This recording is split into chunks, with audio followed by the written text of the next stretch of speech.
既然你们等到的是我，就凭你们，靠什么赢我？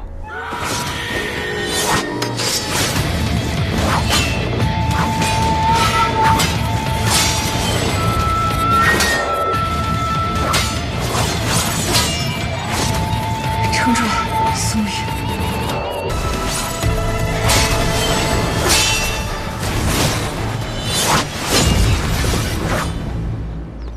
试过之后方敢确认，你的内力现在已经不足以支撑18剑阵了。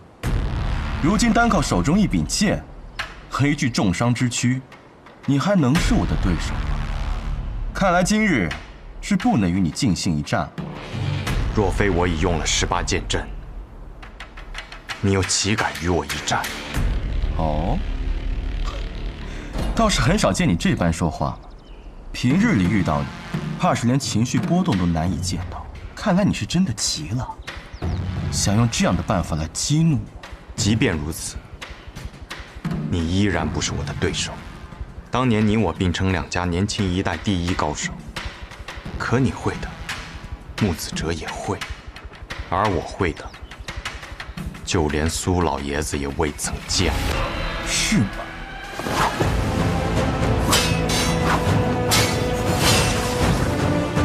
你见过我的三才阵吗？此阵是我耗费多年心血所改进，一招一式更是严丝合缝，不给对手留半分机会。苏沐雨，你很快便不能如方才那般自信了。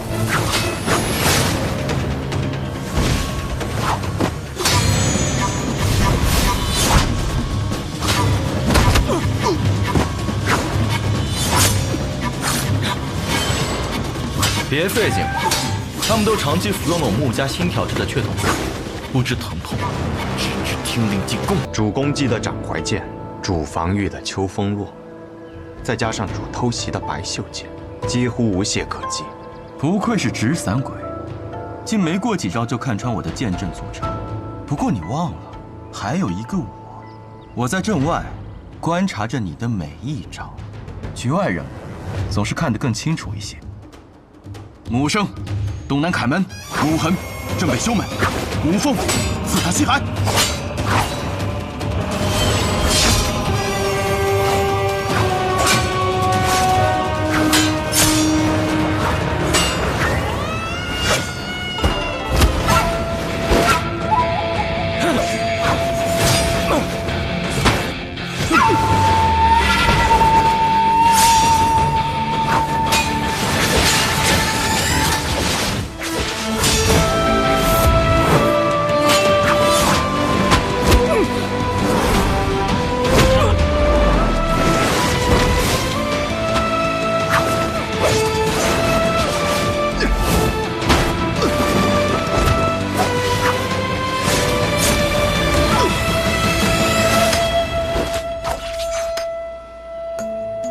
三才阵又如何？剑阵是死的，而剑客是活的。再精妙的阵法，也有破解之道。你是如何在这么短时间之内找到破解之法的？我从一个以剑闻名的地方而来，在那里有专门的人研习天下剑法，也有专门的人破天下剑术。我父亲曾说过，若非剑仙，在其面前，没有人有资格提剑这个字。无剑城，你竟是出自无剑城？我未用18剑阵，你便败了。你以为我只带了这3个人？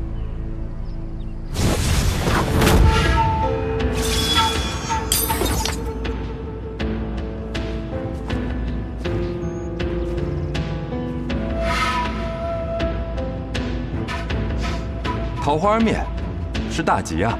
新阳，你来晚了。抱歉，抱歉，这场杀局不能让雪薇看见，要不然的话，她定是死咬不住苏沐雨。哎呦，把她骗走可费了我不少功夫。魁大人，又见面了。青阳兄，5个木家的魁，外加1个木白，1个木青阳，看来只能背水一战。小神医，希望能为你拼出一条生路吧。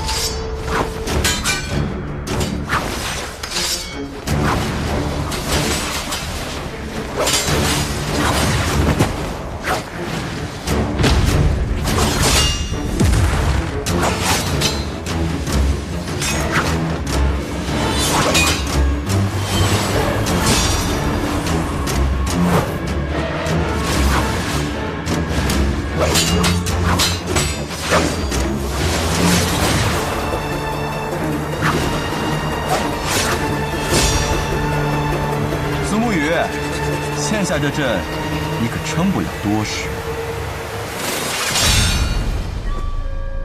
妈的，树上活了个臭小子，真不是个东西。哲叔来了。那个卵仔啊，在竹草里头走了个过场，喊老子在这个收银。银我是收到了，还多出穆家7个鬼。哲叔此言何意呀？让你讲话了没有？哲叔还是这么喜欢营造出我很厉害的气氛。我还要营造啊？老子本来就很厉害。哲叔接下来怎么打算？我打算啷子不杀你，还能完成老爷子的任务。怕是有些难啊。确实有点难。但我们两个毕竟也算是萝莉之交啊。莫逆之交。对。哎呀，吃了没文化的亏。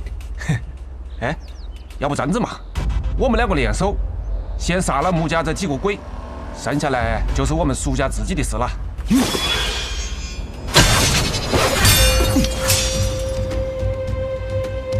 哦哟，穆家这几个鬼里面还有个能打的啊！久闻哲叔大名，就算不能打，也要假装能打呀。哎呀，这样子就难办了不？怎么样？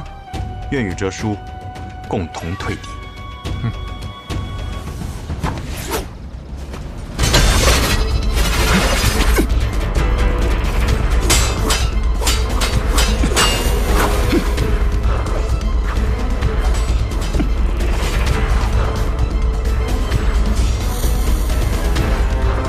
抱歉了，小木鱼。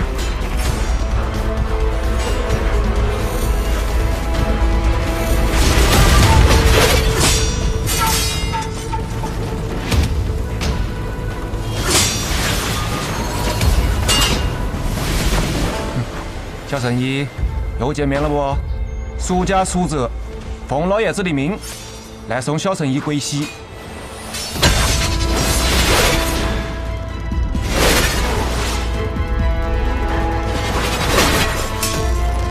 鬼总部，狗东西！你究竟是哪个？我是白鹤怀，药王谷的神医啊。你母亲可是姓温？你刚才使用的鬼重步是我改良过的，普天之下我只教过他一个人。是，那又如何？苏哲，你和白神医究竟是什么关系？要你管啊？好，我不管。来啊，动手！都给老子滚！苏哲，你到底是哪边的？你母亲的名字可是叫温若锦，小名阿鹤。是。那你是？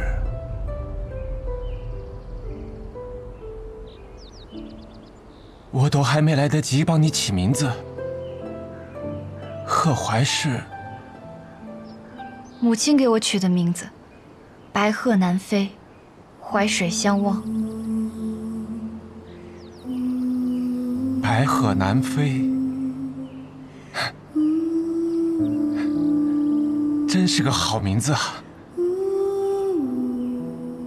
你母亲在起名字这方面确实有天分，比如狗东西。是啊，比如狗东西。原来他说的是真的。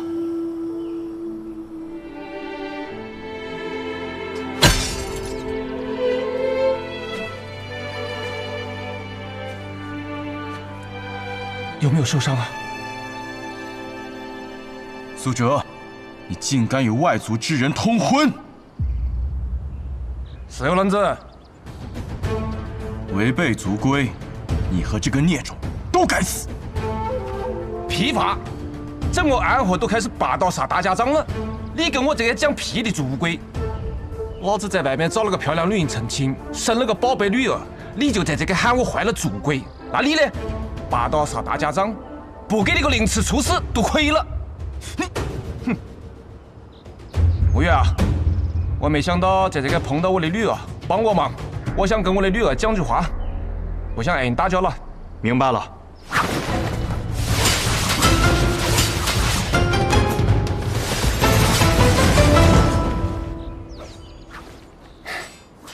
真是意外的重逢啊！要是站在这刻的是你的母亲就好了。女儿就不行了吗？女也好。大哥再敢靠近我女儿一步，一判生死。哲叔啊，你这变脸的速度也太快了。都是自家兄弟，讲什么见外的话？少主，他们两人似乎准备联手。既然他们苏家要打，我们便同他们打。难道我们还怕了他们不成？那苏哲可是当年苏家第一高手。我家那个小术士有句话你讲错了。什么话？我现在还是苏家最强的。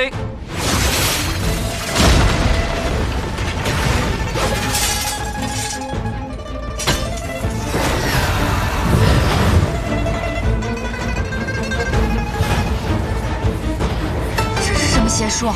穆家的鬼虚阵法，小心！魑魅魍魉也敢在我降魔法掌面前放肆！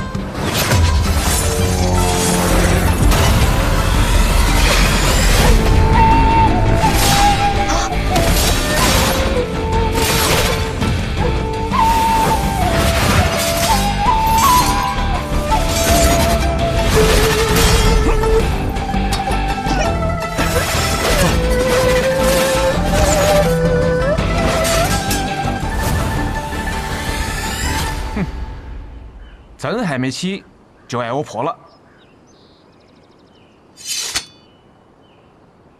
哲叔，当年我们共抗魔教的时候，怎么没发现你有这么厉害？那个在我女面前肯定要卖力点了嘛，对付那些魔教又不给银子，差不多就得了。哲叔还是留手了。哎呀，那两个小子还是有点本事的，给他们跑了。那我们接下来，你们父女二人重逢，我是不是应该先避开会儿？不必，你就站在这儿吧，不然更尴尬。这个危难之际，父女重逢，这种感应的情形，李哲叔我也没是好适应啊。那便边走边聊吧，时间紧迫，得快些回到筑巢中。好。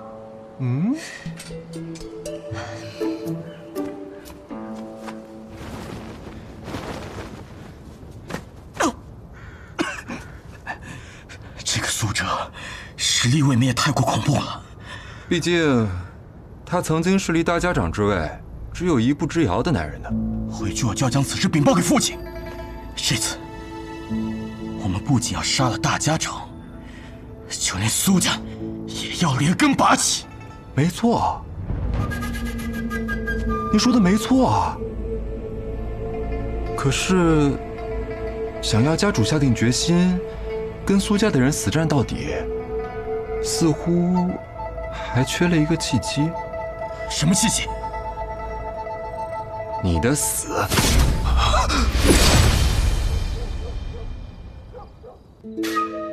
如今，筑巢的机关阵法皆破，就连玉帝的蛛网也破了，只能靠大家来死守了。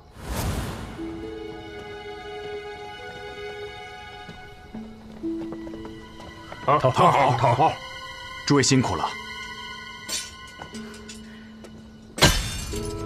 苏哲，头儿，你判了。对你们的头这么不自信，你们还在这里守护，我却率先判了。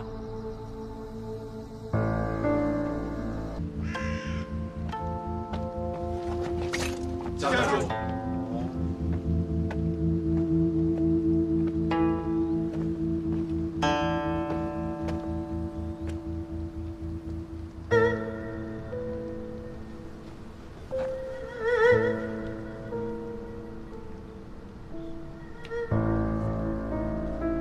谁杀的？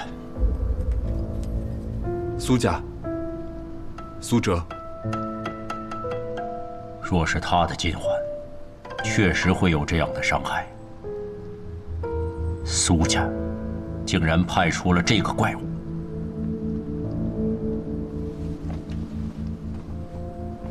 他们都是站在大家长一边的。应当不是。原本他出现也是为了杀死药王谷的神医，可不知为何，他突然动手杀了我们的人。我拼死一搏，才夺回少主的尸体。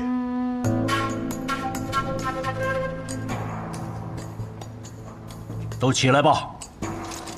暗河中人朝生暮死本就是常态，即便死的是我的儿子，大家也不需要悲伤。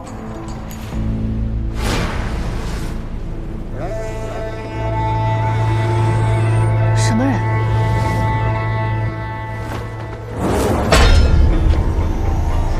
死灭关？死灭关里锁着的是那个疯子。家主，万不可打开此关，太危险了。死灭关一直由提魂殿看管，为何会出现在此处？是我向提魂殿请的。他们既然愿意给，就说明提魂殿的心是向着穆家的。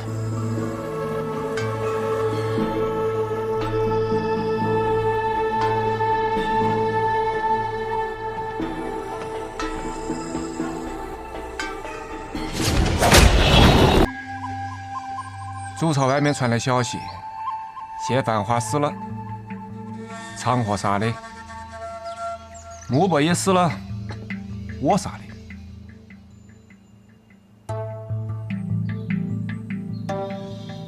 慕白不是已经逃走了吗？所以你觉得呢？是长河干的。穆清扬暗地里加入了长河的势力，在他的安排之上杀死了慕白，嫁祸于你。哼，这个卵子，连我都要算计。他一举杀死了2家少主，看似重创2家，实则是将祸水引入苏家。这场暗河之乱，已经从3家争相杀死大家长，夺走绵龙剑，变成了一场乱战。这世间最大的利益，往往从最大的混乱中获得。昌河部的局，已经到了最后。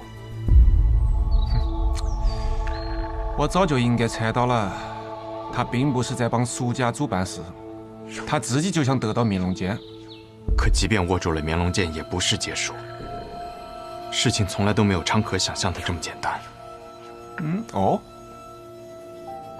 看来你苏沐雨也有属于你自己的计划。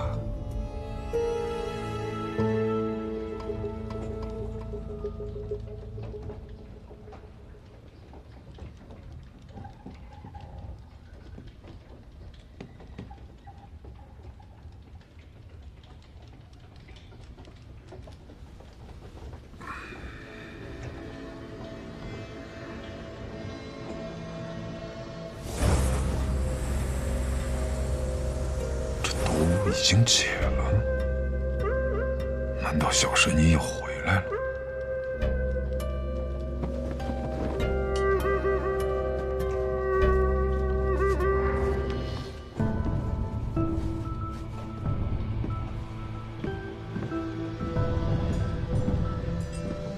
许久不见，大家长。阿哲。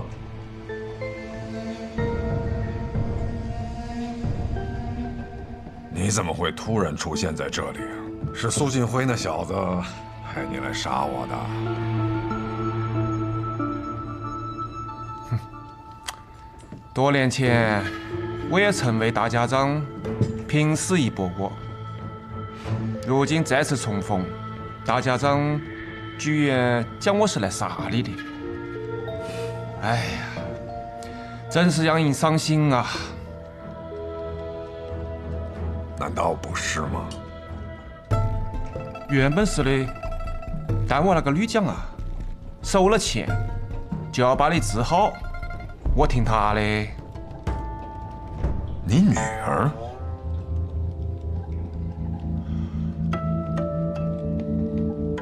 药王谷温家，难怪。所以我还要感谢大家长。要是没得你来找，我还没得办法跟我那个女重逢呢。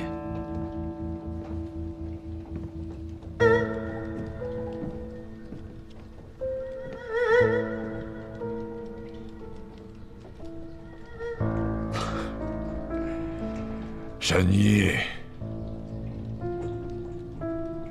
不错不错，你这毒已经解得差不多了，但切记，这几日不可以随意使用真气，否则就功亏一篑了。原来神医用移魂大法探究我的记忆，是为了寻找自己的父亲，也是为了解你身上的毒哦。我可没有骗你啊！你看，你现在也变回一个健康的人了。那咱们之前说好的钱，是不是也该？答应给神医的都会给的。我只是很好奇，神医是如何治好我的？我以移魂大法和大家长同感同知，所以便也体会了一把那雪落一枝梅的万蚁蚀身之痛。可在此期间呢，我发现人体700念穴之中有一处没有被雪落一枝梅的毒所侵染，那就是至阳之穴。所以我用银针将那雪落一枝梅的毒全部都逼到了至阳之穴中。然后你再刺一针，将这些毒都放了出来。放了出来，可没有那么简单。这毒按理来说是治不好的，只有一种办法，就是以命换命。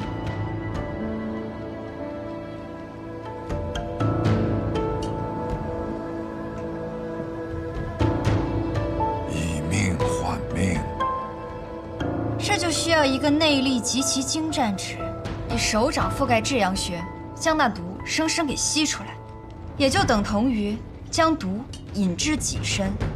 那么问题便来了，在这诸巢之中，有谁愿意为了大家长以命换命呢？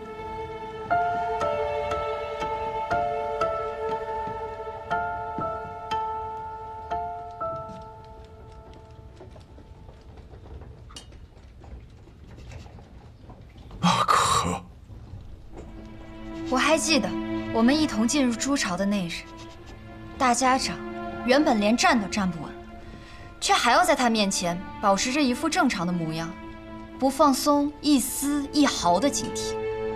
可就是这么一个你不愿意在他面前放松警惕的阿珂，最终却为你献出了自己的生命。大家长，你们之间有什么故事吗？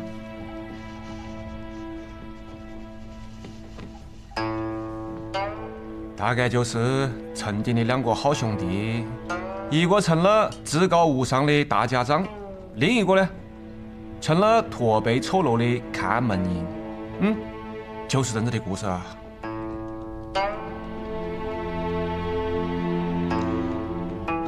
他人现在在哪儿？他走了。罗叔，真的不等大家长醒来了吗？不了，醒来也不必相见了。我与他之间的纠葛，从此一笔勾销。这处诸巢，你也自行处理了吧。大家长若已无事，那么这处诸巢便应是妖王谷的了。也好，那个小神医呀，是个不错的姑娘。没想到罗叔也有喜欢调侃别人的时候。哎呀，人总在临死的时候，才能够真正的看透自己，获得真正的解放。如今，我不是安和的人了，也不是穆家的穆可文，更不再是这处诸巢的看护者了。哎呀，没有了这些负担，我忽然觉得活在这个世界，好像又添了几分的滋味，又不再是那么的想死了。罗叔，啊，我听说过你和苏长河的故事，你们很像我和年轻时的名策。哦，穆名策，就是曾经大家长的名字。我希望你们二人之间的结局可以和我们不一样。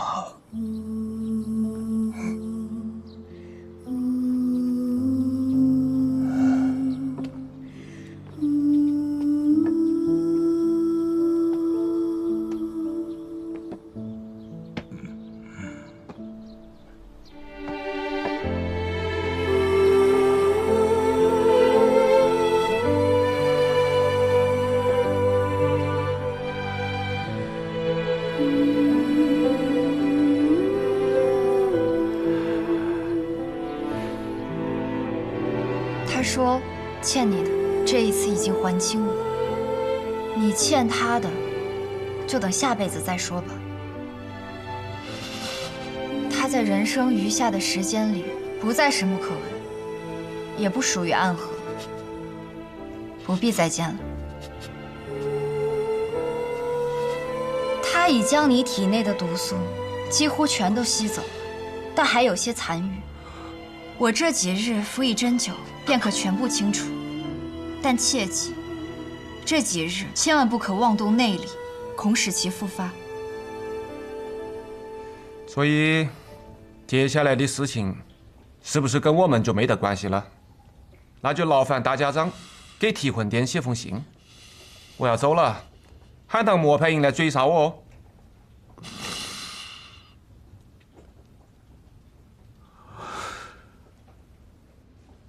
我曾经给过你机会，可你还是留了下来。有些选择是没有后悔的机会的。哦？哎，不可妄用内力。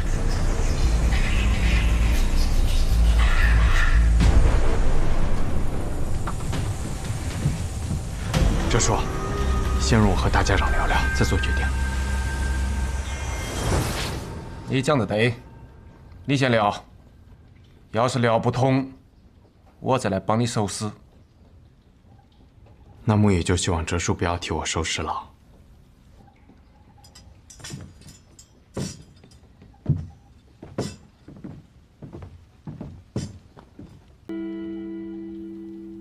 神医已医好了我身上的毒，墨玉，你完成了属于你自己的承诺，我会给你自由。你过来。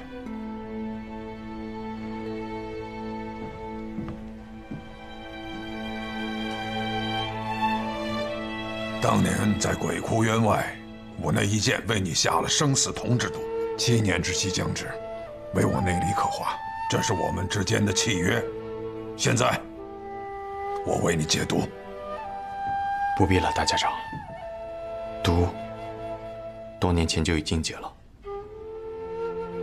什么？18剑阵大成那日，剑气冲贯全身，竟意外将那生死瞳化去了。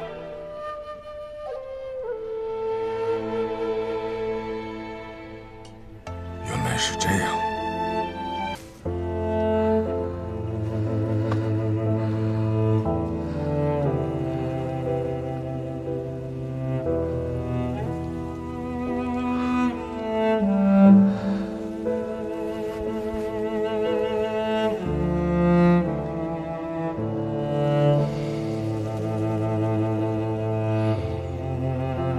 只剩我们2个人了，所以，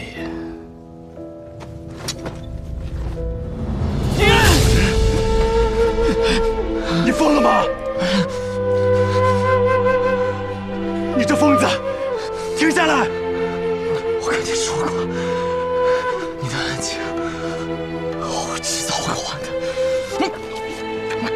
我不需要你还。你此前替我做点灯童子的时候已是还了。暗河的规矩，10个人只有1个人能走出鬼窟园，成为3家之人。你若不成我的妾，我们2个人都得死啊！一定会有办法的。我去和他们说，他们想要最顶尖的刺客，而我们俩是他们这些年里遇到最好的种子，他们不会愿意就这么失去我们的。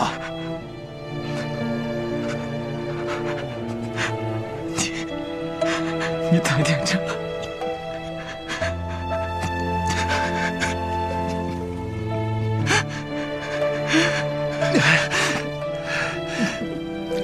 你把手放开！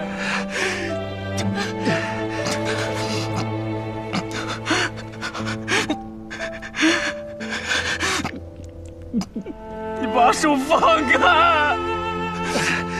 只要足够强，便有资格天真。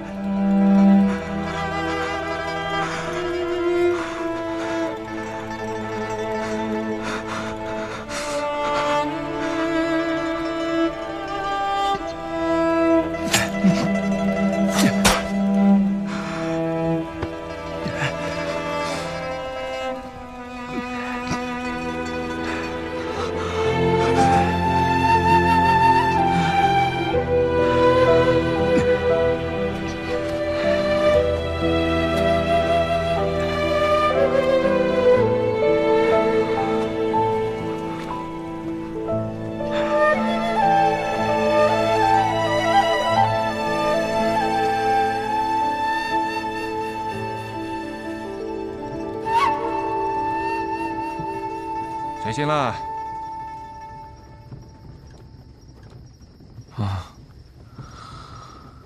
做了一个很长很长的梦，梦到一些很久以前的事儿。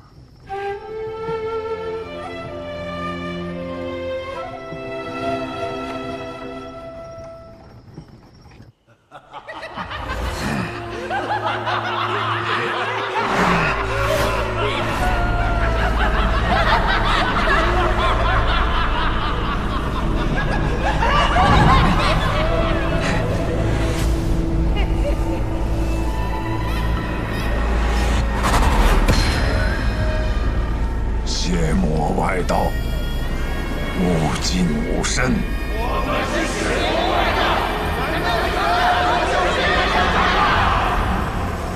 不过是些魔障，看我一剑斩了你们！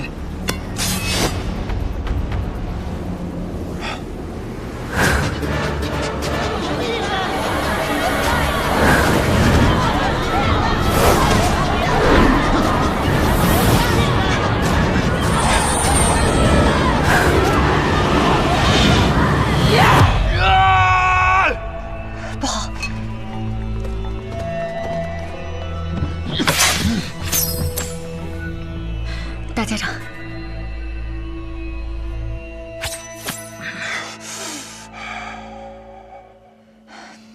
人在虚弱时，邪气便会找机会侵染人的身子，做噩梦是正常的事。大家长不必担心。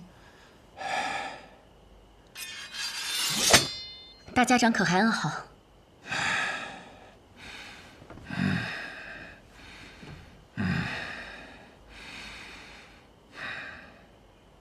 毛头，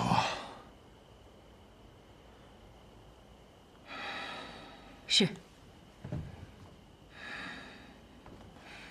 神医啊，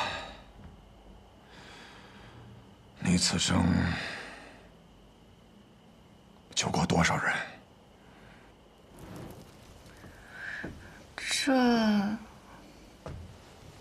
这我哪里记得得？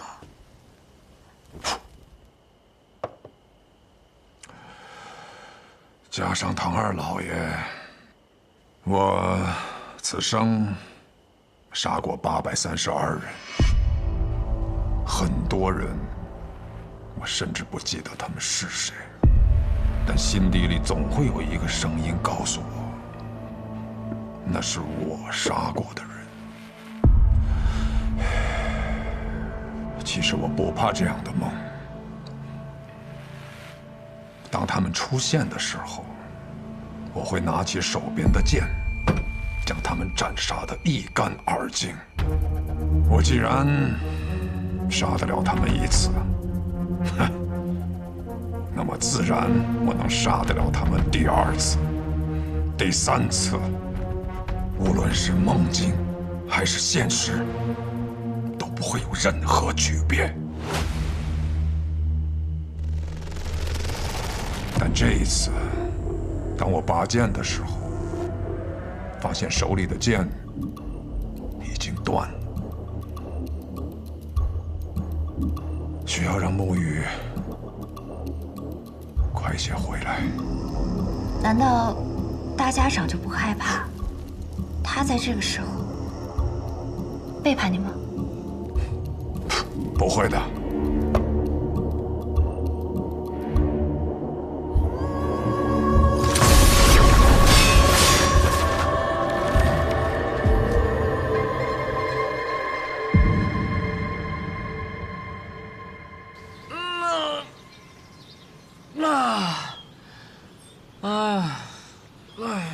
坐了许久的马车，累了。小上火，你这个样子能追到鹰，你到底是什么安排啊？追得上，大家长此行北上，无非就是想拖延时间，按照他的手段。老爷子有没有事儿我不确定，但是我们这一批跑腿的，定是要被他清算，所以在我这儿，大家长必须死。然后呢？我对于苏沐雨的安排，应当已经到了，让他见见几个故人，拖延一下他追上大家长的时间。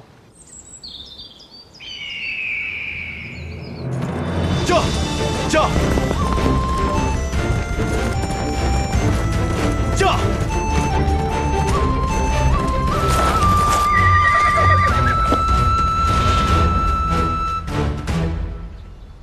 昌黎，宇哥，好久不见了。昌河派你来的？啊，是大哥让我来的。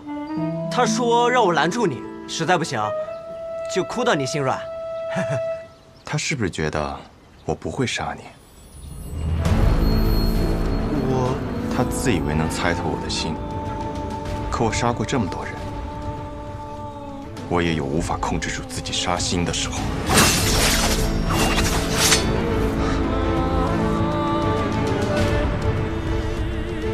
若我想杀你，你早就死了。驾！宇哥。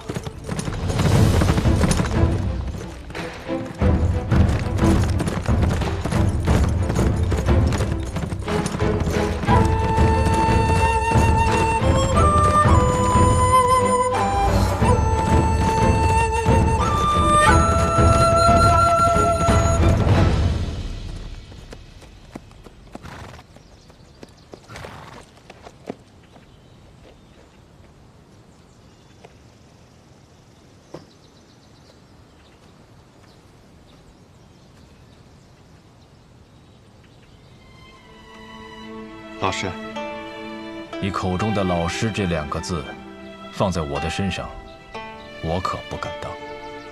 苏芷先生，许久不见了，苏沐雨。昌河为了拦住我，居然把你也请来了。不必怪昌河，是我自己想来的。我想此事之后，或许我们便没有相见的机会了，就自请来此见你一下。顺道下一局棋。我在赶路，没有时间。若有机会再见先生。回到暗河，我定去藏书阁拜会。若我没有做到让你下完这局棋，昌河或许会杀了我。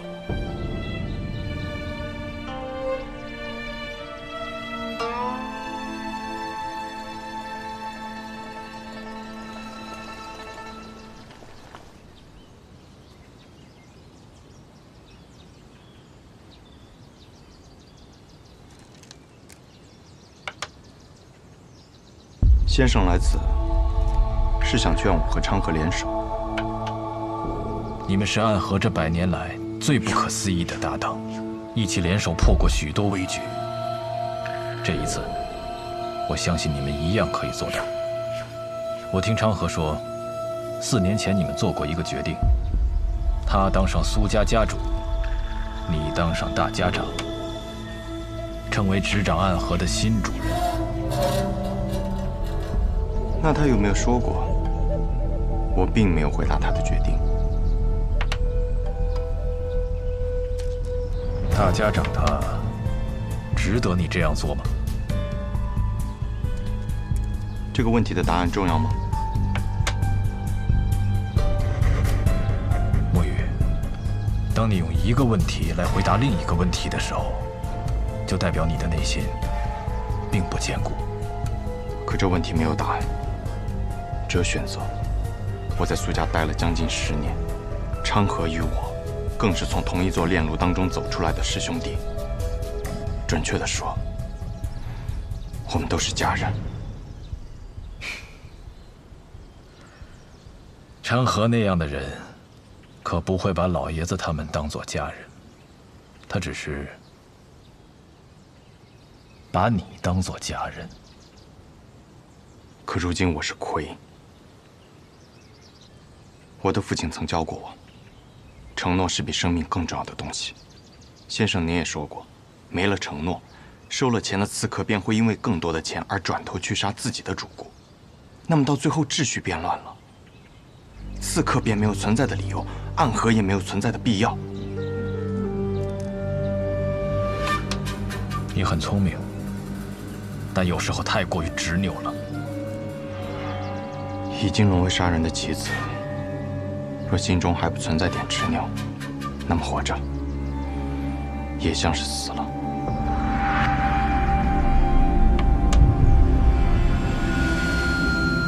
先生，你败了，告辞。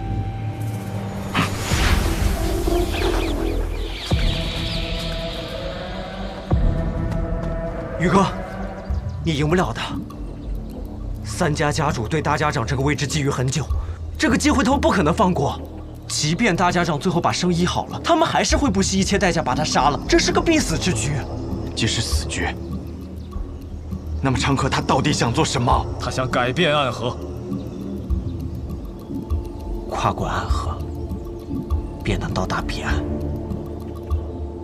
彼岸之处不再是长夜，而应有光明。和我们联手吧。大哥的意思是，让大家长在一个合适的时机死掉，死之前他把绵龙剑传给你，你执掌暗河，而他则去扫清苏家的障碍，成为苏家家主。到时候其他2家再有不满，你们便联起手荡平暗河。宇哥，抱歉，我有我的选择。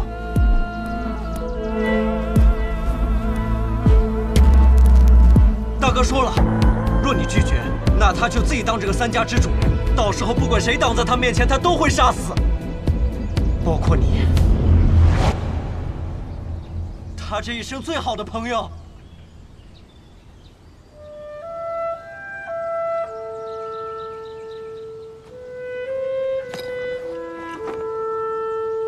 沐雨，道阻且长。行，则将之。驾！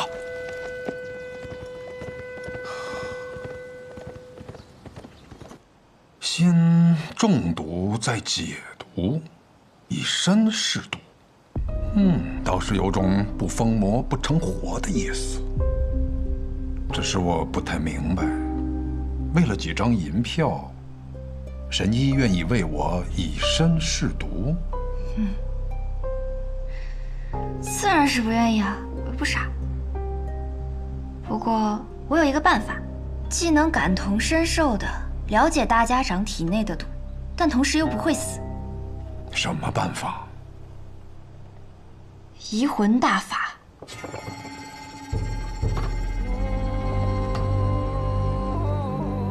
药王谷的秘术移魂大法，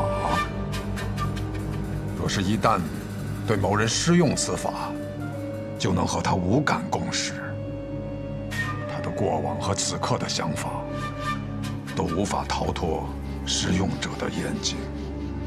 若是遇到意志薄弱者，甚至能彻底占据他的意识。我初听到此门功法，还曾感慨，这哪里是医术，分明是邪术。确实，医者行医，治的是人身体里的毛病，而移魂大法却能治人心病。不过我这次对大家长施用移魂大法，为的是彻底去除你体内的毒。至于大家长你心里想的那些嘛，我可以试着不去看。若是一旦施用移魂大法，那我的性命自然是全在我白鹤怀的掌控之中了。届时只要我想，可以随时杀死大家长。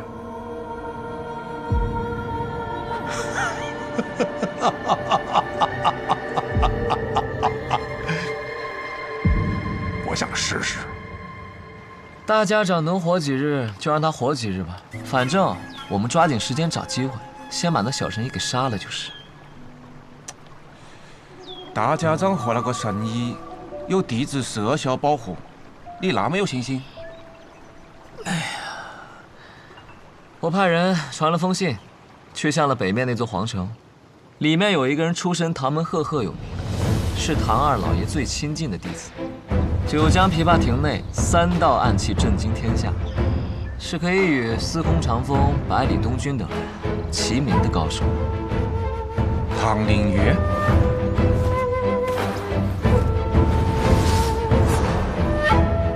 我不知道大家长为什么要杀唐二老爷，但我知道唐二老爷死了，最想报仇的人一定是唐灵月。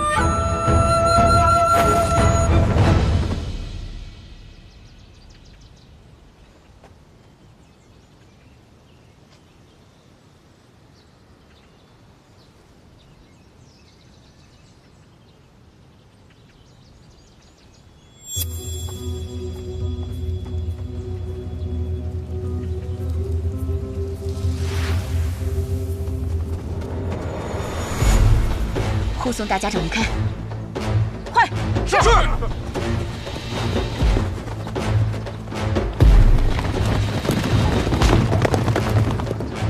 难得有片刻喘息，又要赶路逃命了。等你治好我，便无人敢来了。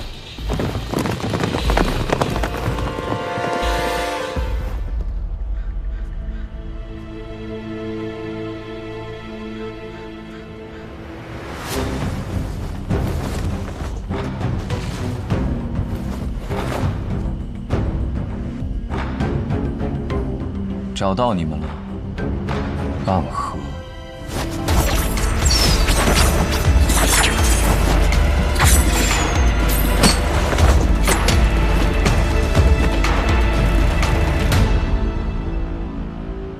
龙须真，你是唐门的人？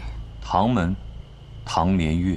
唐连月，原来是天启城4守护之一的玄武使啊！我要找的人不是你。你们大家长在哪？我要见他。纵然你是玄武使，但这里一不是天启城，二我们暗河也不听朝廷的指令。大家长岂是你说见就能见的？我并不是以天启城玄武使的身份来的，是以唐门弟子的身份而来。你们暗河的大家长杀了我们唐门的二老爷，这笔账我来负责清算。这个消息，玄武使是怎么知道的？如果是子虚乌有的事儿，那该如何呢？想必你们大家长早就走了，留你在此处断后，与我说这么多，不过是想拖延时间罢了。想走？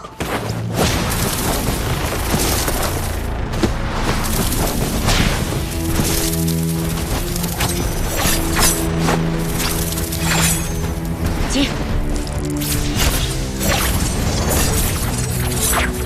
这样精妙的暗器手法，这就是白小堂冠绝榜上数一数二的高手吗？荧惑纸蝶和幽冥珠，你是暗河木家蜘蛛女。我不喜欢这个代号。小伎俩，你以为以荧惑纸蝶为掩盖，让这幽冥珠悄悄接近我，以毒丝偷袭，我就不会发现吗？真是自以为聪明的傻子。你在幽冥珠里放了什么？自然是霹雳堂雷家的霹雳子了。你怎么会有雷家的霹雳子？早年执行任务路过霹雳堂，很多雷家的少年郎都曾拜倒在我的石榴裙下。当然是他们双手奉上来，讨我欢心的。不过，我跟你说这些做什么？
童子点灯，阴魂索命。可曾记得昔日也差点做这点灯的童子？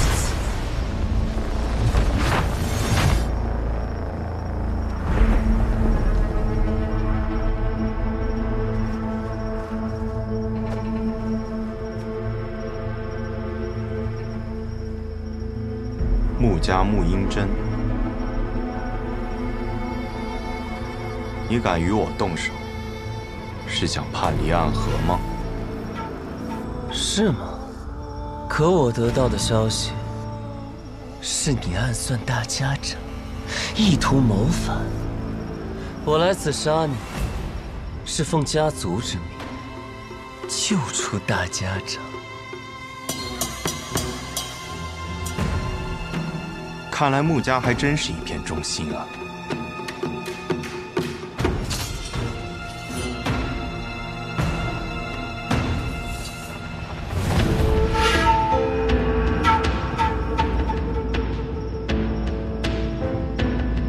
素闻纸伞鬼苏沐雨最强的剑法，乃是18剑阵。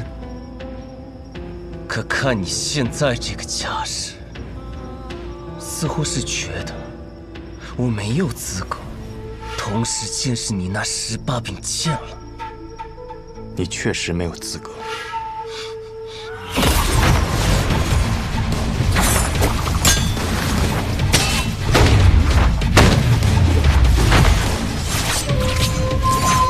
当年本该是你去的，可苏昌河代替你做了这点灯的少爷。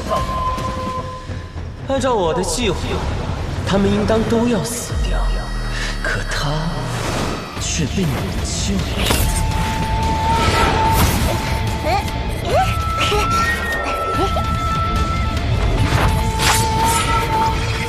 我想我明白为何他要替你。如果当年点灯的人是你，你必死无疑。实在没想到，苏家赫赫有名的纸伞鬼，从尸体遍地的炼炉中爬出来的无名者，如今的朱影首领魁，居然是一个心存善念的人，舍不得对孩子下手。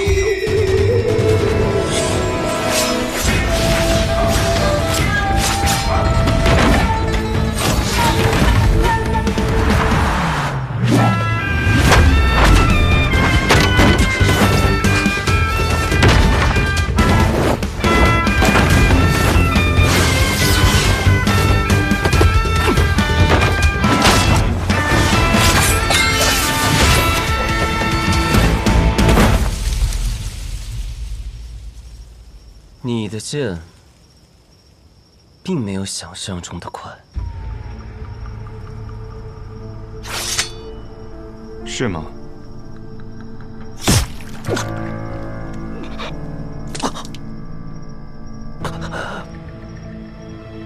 不可能！我明明挡下了那一剑。这世间我想杀死的人不多，但可惜，你便是其中之一。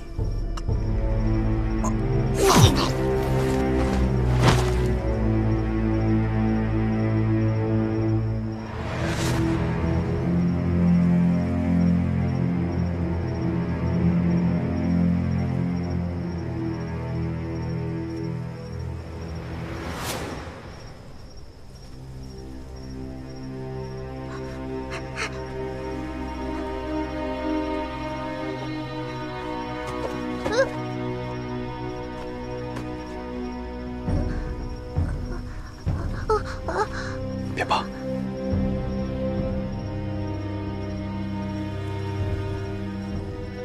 先找个地方和你的同伴们躲起来。这场纷争怕是要持续很久。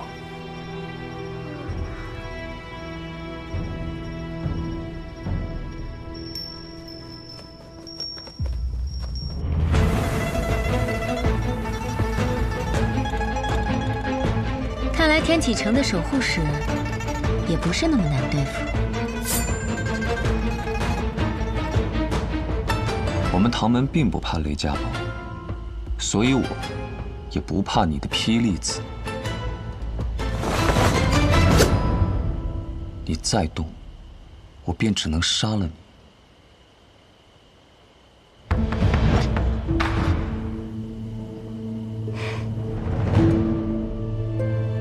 听说玄武使的指尖刃上沾过一位王爷的血，怎么现在杀起人来，却这般犹犹豫豫的？我不想杀人，即便你是暗河的。哦，我还以为是玄武使怜香惜玉，舍不得动手呢。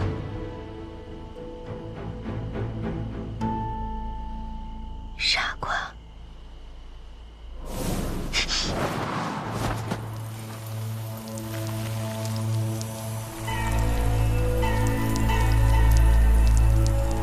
早就听说暗河穆家精通各种鬼术，今日一见，果然如此。九江琵琶亭，唐门唐连月，三道暗器名扬天下，我对玄武使也是敬仰已久。方才我便不该对你留情，中了你的媚术。媚术？什么媚术？你既知道我在九江琵琶亭内以三道暗器名扬天下，那么你知不知道这三道暗器是哪三道？坊间倒是有传说，三道暗器都是你自创的。至于是哪三道，还未曾听过。不必听过，你马上就要见到。别乱动，再动，我的那些蜘蛛就要将你吐成一个冰人了。再搭上一些幽冥珠，保证你被炸得尸骨无存。那便试试。